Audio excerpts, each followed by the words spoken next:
जय श्री कृष्णा स्टूडेंट्स, कैसे हैं आप सब। फिर से आपका वेलकम है uncover the concept of chemistry के इस नई सीरीज के लेक्चर में। हमारा जो बेसिकली सीरीज है, ये पूरी सीरीज बेस्ड है केमिस्ट्री के उन छोटे छोटे माइनर कॉन्सेप्ट पे जिनमें ज्यादातर स्टूडेंट्स को प्रॉब्लम आती है, या तो वो स्टूडेंट्स उन क्वेश्चंस को समझ नहीं पाते हैं या क्वेश्चन सॉल्व करने की टेक्निक्स में प्रॉब्लम्स आती है। तो हम उन्हीं सभी चीजों का डिस्कशन करते हुए हमने बहुत सारे लेक्चर्स को ओवर किया। हमारा जो रिसेंटली लेक्चर था वो लेक्चर था हमारा मोल कॉन्सेप्ट पर, जो हमारा लास्ट लेक्चर था। सो स्टूडेंट्स, आज हम उसी लेक्चर को की बहुत सारी प्रॉब्लम सॉल्व करेंगे, उनके बेसिक कॉन्सेप्ट को समझेंगे कि मोल कॉन्सेप्ट एक्चुअली क्या है और उसकी स्टडी की जरूरत क्या है। सो मैं वरुण अग्रवाल और यह है आपका अपना channel learning cafe. So students, mole concept एक ऐसा टॉपिक है जिसमें मैंने आपको बताया था, इसमें आप टू टाइप के फॉर्मूले यूज कर सकते हैं। एक होता है mole equal to given weight, जो ग्राम में आता है, डिवाइडेड बाय उसका एटॉमिक या मॉलिक्यूलर वेट, राइट। एक दूसरा फॉर्मूला होता है, अगर आपको वॉल्यूम गिवन है तो mole equal to given volume of gas divided by 22.4 litre volume. ये आपके दो फॉर्मूले होते हैं जिसके थ्रू आप मोल को इजीली कैलकुलेट कर सकते हैं। मुझे क्वेश्चन ही आता है कि मोल ही कैलकुलेट क्यों करते हैं। मैं बहुत बेसिक से आपसे डिस्कशन करूंगा प्रैक्टिकल लेवल पर।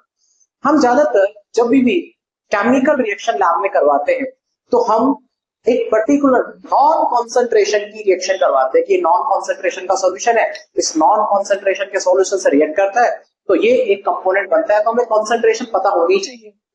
जैसे हम इसी चीज को आगे कंटिन्यू करते हैं, so the basically for an example, ये बॉक्स है आपके पास में जो कि NaCl का एक बॉक्स है जिसका वेट है या मास है 100 ग्राम। ठीक है, आपने क्या किया, एक बीकर लिया एंड मान के चलो उस बीकर का वॉल्यूम था 250 है। ओके, इसका वॉल्यूम है, ठीक है। आपने क्या किया, इस NaCl के 100 ग्राम में से 50 ग्राम NaCl इसमें पोर कर दिया। मतलब इसमें कितना आ गया, 50 ग्राम। ऊपर से आपने इसमें 100 ml पानी पुट कर दिया। तो एक आपके सामने एक NaCl का सॉल्यूशन रेडी हो गया। सो 50 ग्राम NaCl में आपने 100 ml पानी डाल दिया। अब मेरा वही क्वेश्चन आता है, ये क्वेश्चन आपसे मैं करता हूं कि भैया ये 50 ग्राम NaCl है, ये जो 50 ग्राम है, तो मुझे बताओ कि मैंने इसमें से कितने NaCl के कंपाउंड्स लिए हैं जो उसमें डाले हैं। क्वेश्चन हो गया ना।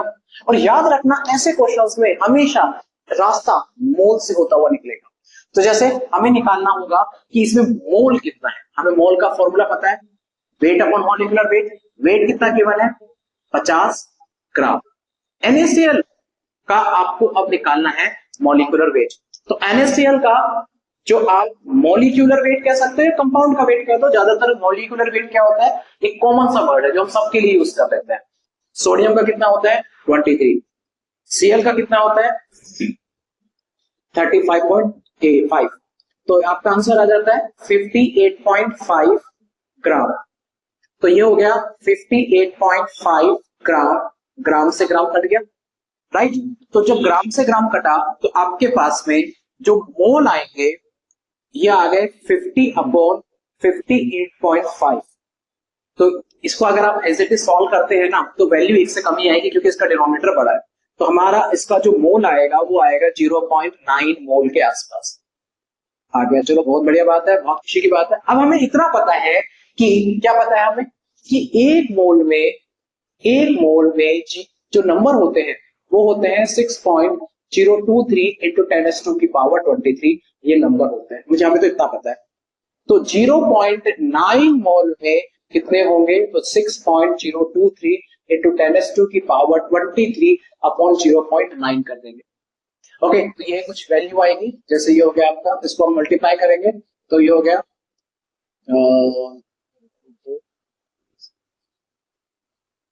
ये हो गया 27 से 2 18 18 और 2 20, ओके हो गया 54.207 इंटू 10⁻²² नंबर आ गए आपके पास में। So this is amount that much of NaCl compound present in this 50 ग्राम। तो मतलब एक्चुअल बताता हूं आपको मैं, अगर कोई भी कंपाउंड आपको ग्राम में गिवन हो ना, तो ग्राम में उसकी कोई वैल्यू ही नहीं है, हमें उसको मोल में ही कैलकुलेट करना होता है हर हाल। अगर वो ग्राम में गिवन है ना, समझ लो मोल पे पहुंचना है, तो रास्ता मोल से होते हुआ निकलेगा, तो हमें मोल निकाल लो, उसके बाद सारी सर्कुलेशन आसान हो जाएगी। तो हमें ये पता चल गया कि हमने जो 50 ग्राम ले रहे हैं ना, उसमें इतने नंबर ऑफ NaCl मॉलिक्यूल इसके अंदर प्रेजेंट है। क्लियर हो गया? तो ये बहुत आसान होता है किसी भी चीज को इजिली सॉल्व करना। ठीक है, अब हम इसी पे बेस्ड बहुत सारे क्वेश्चन सॉल्व करते हैं। ओके, तो अलग अलग वैरायटी के क्वेश्चन को पकड़ते हैं। देखिए, फिजिक्स और केमिस्ट्री में सबसे अच्छी बात है कि जब आप कोई भी थ्योरी पढ़ते हैं तो उसके न्यूमेरिकल सॉल्व करने बहुत जरूरी होता है। आप एक ही कॉन्सेप्ट के 20 क्वेश्चन सॉल्व करते हैं, तो उससे ज्यादा बेटर ये है कि आप अलग अलग कॉन्सेप्ट के 20 क्वेश्चन सॉल्व करिए, वो आपके कॉन्सेप्चुअलिटी को और अच्छा कर देगा। चलिए, इसी भी बेस्ड पे आज हम कुछ क्वेश्चन सॉल्व करते हैं। First question, find the number of helium find the number of helium atoms present in 1.12 liter volume of gas. ठीक है, आपको नंबर फाइंड आउट करना है, तो इसका आंसर कैसे निकालेंगे आप? जब भी नंबर की बात आ जाए ना, नंबर समझ लीजिए मोल के ही थ्रू रास्ता जाता है। यहां पता वॉल्यूम गिवन है, वॉल्यूम है 1.12 लीटर। क्लियर हो गया?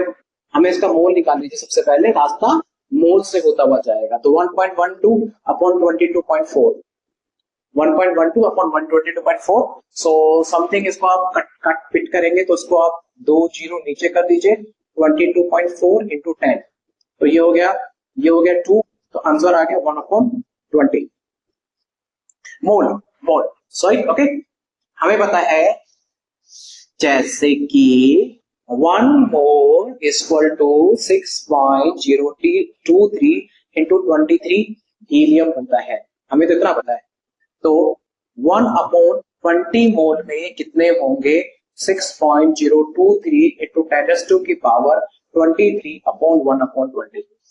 ओके, सो दैट में आप इसको कट करेंगे, तो यहां से ये कट जाएगा एक जीरो, तो इसको आप 2 से डिवाइड करेंगे तो ये आ गया करीबन 3.012 के आसपास आएगा। ओके, इंटू 20 की कट हो गया 22 एटम्स। बहुत बेसिक सा क्वेश्चन सॉल्व किया हमने। इतने नंबर ऑफ एटम्स उसके इतने वॉल्यूम ऑफ गैस में प्रेजेंट होंगे, किसके एटम्स होंगे? Helium atoms, right? इस तरीके से आप सॉल्व कर सकते हो। बहुत बेसिक सा क्वेश्चन अभी हमने सॉल्व किया। चलिए, समझ में आ गया? चलिए अब आगे चलिए, अब हम क्वेश्चन सॉल्व करते हैं, सेकंड वैरायटी का क्वेश्चन सॉल्व करते हैं। So this is question number second. अभी जो क्वेश्चन नंबर सेकंड है, थोड़ा सा अच्छा सा बनाते हैं, ठीक है? Find the number of electrons in the 32 gram oxygen atoms, right? हम एक अच्छा सा क्वेश्चन आपके सामने बनाते हैं। हमें क्या निकालना है? Find the number of electrons 32 gram oxygen atom. मतलब ऑक्सीजन एटम कितना गिवन है आपके पास में? 32 ग्राम। रास्ता मोल से होते हुए जाएगा, तो सबसे पहले हमें मोल निकाल लेते हैं इसके। भाई इसमें हमें ये नहीं पता, हमें तो मोल पता है। मोल कितना हो गया? हमें पता है कि इसका वेट गिवन कितना है? 32 ग्राम। ऑक्सीजन एटम है, ऑक्सीजन एटम का वेट कितना होता है? 16 ग्राम। तो मतलब आपके पास में मोल कितने आ गए? 2 मोल आ गए। हमें पता है कि 1 मोल में हमें पहले 2 मतलब मोल आया, तो मतलब 2 मोल ऑक्सीजन एटम्स हैं। Clear? 1 mole has 6.023 into 10 to the power 23 oxygen atoms. ठीक है, सो 2 मोल में कितने हो गए? 6.023 into 10 to the power 23 into 2। इतने मोल हो गए, इतने मोल ऑक्सीजन एटम्स हो गए। तो आप इसको मल्टीप्लाई करेंगे तो ये हो गया, ठीक है, तो sorry 0.046 into 10 to the power 23 oxygen atoms. ठीक है, अब हमें निकालने क्या है? हमें तो इलेक्ट्रॉन निकालना है। तो देखो इतना पता है कि 1 ऑक्सीजन एटम हैज कितने इलेक्ट्रॉन? 8 इलेक्ट्रॉन्स। तो 8 इलेक्ट्रॉन्स होते हैं। हमारे पास कितने ऑक्सीजन एटम्स है? हमारे पास तो है 0.046 into 10 to the power कितने ऑक्सीजन एटम्स है, उसको मल्टीप्लाई कर देंगे 8 से, तो आपके पास में एक प्रॉपर आंसर आ जाएगा कितने number of electrons 32 gram oxygen atoms के अंदर प्रेजेंट है। बहुत बेसिक सा क्वेश्चन सॉल्व किया आपने, बहुत बेसिक सा क्वेश्चन सॉल्व किया आपने। अगर आप यही करते कि 32 ग्राम, मान के चलो इधर आपके ऑक्सीजन एटम्स इलेक्ट्रॉन्स निकल गए, यही अगर ऑक्सीजन मॉलिक्यूल होता, ऑक्सीजन मॉलिक्यूल्स होते, तो देखिए मॉलिक्यूल्स होते, अगर यही चेंज हो जाता तो ऑक्सीजन मॉलिक्यूल का मतलब हो गया O2, राइट? O2 तो ये कितना हो जाता? 32 ग्राम हो जाता। तो ये कितना आता? 1 मोल आता। और 1 मोल का नंबर कितना होता है? 6.023 into 10 to the power 23 O2। इतना होता है, मतलब 1 मोल में कितना होता है आपके पास नंबर? 1 मोल में इतना नंबर होता है आपके पास में। हमें निकालना है number of electrons, number of electrons निकालना है। तो नंबर ऑफ इलेक्ट्रॉन्स निकालने के लिए कैसे करेंगे आप इसको? हमें पता है कि 1 O2, एक O2, 1 O2 हैज, एक में कितने होते हैं? 8 इलेक्ट्रॉन। O2 में कितने होंगे? 16 इलेक्ट्रॉन्स, क्योंकि O2 किससे बना है? O प्लस O से, तो 16 इलेक्ट्रॉन्स है। तो टोटल अब आप देखें कितने इलेक्ट्रॉन निकालेंगे, तो ये हो गया 6.023 into 10 to the power 23 into 16 electrons. तो इतने नंबर ऑफ इलेक्ट्रॉन्स आपके प्रेजेंट होंगे into the 32 gram of the oxygen molecules. देखिए कॉन्सेप्ट को पकड़िए, उसके बाद चाहे कैसा भी क्वेश्चन हो कभी गलती नहीं होती। कॉन्सेप्ट को पकड़िए, मेन है बेटा कॉन्सेप्ट क्लियरिटी होनी चाहिए। क्लियर हो गया? अब इसी के बेस पे हम एक नया क्वेश्चन सॉल्व करते हैं। वैल्यू चेंज, डेटा चेंज करते जाएंगे, अलग अलग तरीके की चीजों को सॉल्व करेंगे, अलग अलग कॉन्सेप्ट को पकड़ेंगे, अलग अलग चीजों को पकड़ेंगे, समझ में आएगा। Find the number of electrons, मैं प्रोटॉन भी कैलकुलेट करूंगा, प्रोटॉन न्यूट्रॉन्स इन दी 38 ग्राम F माइनस आयन, 38 ग्राम F माइनस आयन। ठीक है, चलिए क्वेश्चन नंबर 3, तो इसका आंसर आप 3rd सॉल्व करते हैं। सो हमें पता है कि F जो माइनस है, F माइनस में सबसे पहले 1 में निकालो इलेक्ट्रॉन कितने होंगे, प्रोटॉन कितने होंगे, इलेक्ट्रॉन कितने होंगे, हम इतना, सॉरी न्यूट्रॉन कितने होंगे, हम 1 का निकालिए पहले, फिर क्या करेंगे, इससे मोल निकाल के उसको मल्टीप्लाई कर देंगे। F में एक सिंगल फ्लोरीन, फ्लोरीन में कितने इलेक्ट्रॉन होते हैं? इलेक्ट्रॉन होते हैं आपके 9, परंतु ये माइनस है तो उसने 1 इलेक्ट्रॉन लिया तो कितने हो गए? 10 इलेक्ट्रॉन। प्रोटॉन हमेशा सेम रहते हैं, प्रोटॉन माइनस से नहीं बढ़ते ना प्लस से घटते हैं, तो प्रोटॉन का नंबर तो हमेशा कांस्टेंट रहता है, जो कि उसके एटॉमिक नंबर को शो करता है, और इसका एटॉमिक नंबर क्या है? 9। न्यूट्रॉन आपको मैंने पहले सीरीज करवा रखी थी, इसलिए ही तो करवाई थी। हमें पता है कि F में कितने न्यूट्रॉन होने चाहिए, कितने होने चाहिए, कितने होने चाहिए? 10।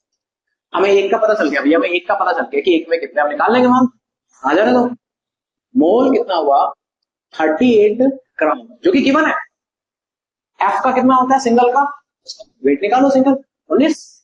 वेट में माइनस होने से वेट में कोई चेंज नहीं आएगा, क्योंकि प्रोटॉन और न्यूट्रॉन का नंबर तो कांस्टेंट रहता है 19। तो आगे भैया 2 मोल। अब निकालो इलेक्ट्रॉन, कौन सी बड़ी बात है, ठीक है। तो इसका मतलब ये हुआ कि आप इसको 2Na भी लिख सकते हो, ठीक है। 2 मोल हो गए, चलिए पहला वो वन बाय वन शोध करते हैं। तो अब F माइनस में मतलब आपके पास में 2 मोल F माइनस है, तो 2 मोल अगर F माइनस है तो इलेक्ट्रॉन्स कितने होंगे। देखो हमें इतना पता है कि 2 मोल है, तो 2 मोल में मतलब 1 मोल में कितने होते हैं, तो 1 में होते हैं इतने, तो 2 में हो गए इतने number of F minus ion. ये तो F माइनस आयन निकले, ध्यान रखना ये 2 मोल जो निकले ना वो F माइनस आयन निकले। ओके, तो इलेक्ट्रॉन्स कितने आपके पास 10।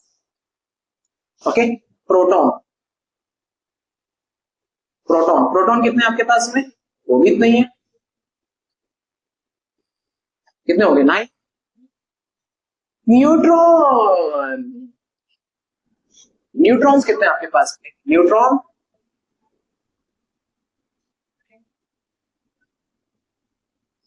मतलब आप समझिए इलेक्ट्रॉन्स को ऐसे लिख सकते हो, इलेक्ट्रॉन्स को ऐसे लिख सकते हो जैसे आप इसको मतलब इसको आप ऐसे भी लिख सकते हो, उसको 2Na इंटू 10, तो ये हो गया 20Na, राइट, 20Na हो गया।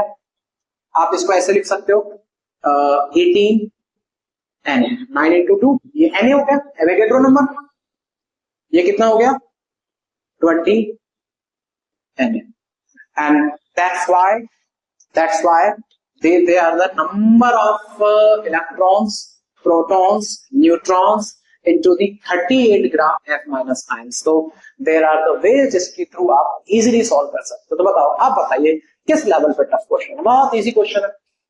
आज तो हम बेसिक क्वेश्चन सॉल्व कर रहे हैं, इन द लेटर टाइम हम नीट और आईआईटी के क्वेश्चन सॉल्व करेंगे। देखिए कितने चुटकियों में क्वेश्चन सॉल्व करते हैं आप, ठीक है, बहुत इजीली। कॉन्सेप्ट क्लियर हुआ तो सॉल्व हुआ, कॉन्सेप्ट क्लियर नहीं होता तो आज हम नहीं कर पाते। चलिए आगे चले, with your permission can we go ahead. Okay, चलिए अब हम थोड़ा सा और टिपिकल मोड में चलते हैं, ज्यादा टिपिकल से नहीं होते, बहुत बेसिक से क्वेश्चन है। Find the number of protons, electrons, okay, और न्यूट्रॉन्स इनटू 16 ग्राम मीथेन। देखिए ये जितने भी क्वेश्चन है ज्यादातर क्वेश्चन ही नेट लेवल के क्वेश्चन है। नेट लेवल में बहुत बेसिक क्वेश्चन पूछे जाते हैं, आईआईटीज का लेवल अपने लेवल पे अलग होता है, तो वहां आपके लेवल का हार्ड हो सकता है, लेकिन ये बहुत आसान क्वेश्चन होता है। हम एक CH4 में इलेक्ट्रॉन्स निकालते हैं, कितने होता है, देखो एक कार्बन में कितने होते हैं 6, एक हाइड्रोजन में 4, टोटल कितने हो गए 10 इलेक्ट्रॉन। प्रोटॉन्स, प्रोटॉन भी 10 ही होते हैं, क्योंकि कार्बन में 6 प्रोटॉन, हाइड्रोजन में हाइड्रोजन में एक प्रोटॉन है। न्यूट्रॉन, देखिए हाइड्रोजन में सॉरी कार्बन में न्यूट्रॉन तो 6 होते हैं, परंतु हाइड्रोजन में कोई न्यूट्रॉन नहीं होता, इसलिए ये हो गया 6 + 0, न्यूट्रॉन्स कितने हो गए 6। That's the amount of the electrons, protons and the neutrons in the 1 CH4। अब आप मोल निकालिए, इसमें मोल हो गया 16 ग्राम upon that's a given weight, और इसका मॉलिक्यूलर वेट कितना होता है 16 + 4 सॉरी 12 + 4 16 ही होता है, तो बहुत अच्छी बात है। तो आपका कितना आ गया 1 मोल आ गया। अब 1 मोल है तो इसका मतलब ये हुआ कि जो इलेक्ट्रॉन्स के नंबर होंगे 1 मोल में, ये हो गया 1Na इंटू 1Na मतलब आपका एवोगैड्रो नंबर इंटू 10, तो इसका मतलब ये हुआ 10Na। ओके, अब सॉल्व कर सकते हो उसको, कोई इश्यू नहीं है। प्रोटॉन्स का नंबर हो गया 10Na, अगेन वही हो गया ना 1 इंटू 10। ओके, न्यूट्रॉन्स का नंबर कितना हो गया, न्यूट्रॉन 6 है तो 1 Na, ये एक बता रहा है मोल को और Na बता रहा है उसके एवोगैड्रो नंबर को। तो प्रोटॉन कितने हो गए सॉरी न्यूट्रॉन कितने हो गए 6, तो ये हो गया 6Na। आप सॉल्व कर सकते हो इजीली, कोई इशू नहीं। तो आज हमने बेसिकली 4 क्वेश्चन सॉल्व किए। नेक्स्ट लेक्चर में हम कुछ नेट के बेहतरीन प्रीवियस ईयर के आए हुए क्वेश्चंस और आईआईटी जेईई मेंस में आए हुए कुछ क्वेश्चंस को सॉल्व करेंगे। आई थिंक सो ये क्वेश्चन समझ के आपको मोल कॉन्सेप्ट का काफी हद तक डाउट्स क्लियर हुए होंगे। अब हम अगले लेक्चर में थोड़े से और एडवांस लेवल के क्वेश्चन सॉल्व करेंगे, नेट के कुछ बेसिक क्वेश्चन और आईआईटी जेईई के जो एडवांस के क्वेश्चन होते हैं, थोड़े कॉम्प्लेक्स क्वेश्चन होते हैं, उनको सॉल्व करेंगे। सो जब तक के लिए हमारा वीडियो देखते रहिए, खुश रहिए, हैप्पी रहिए, मस्त रहिए, धमाका मचाते रहिए। जय श्री कृष्ण।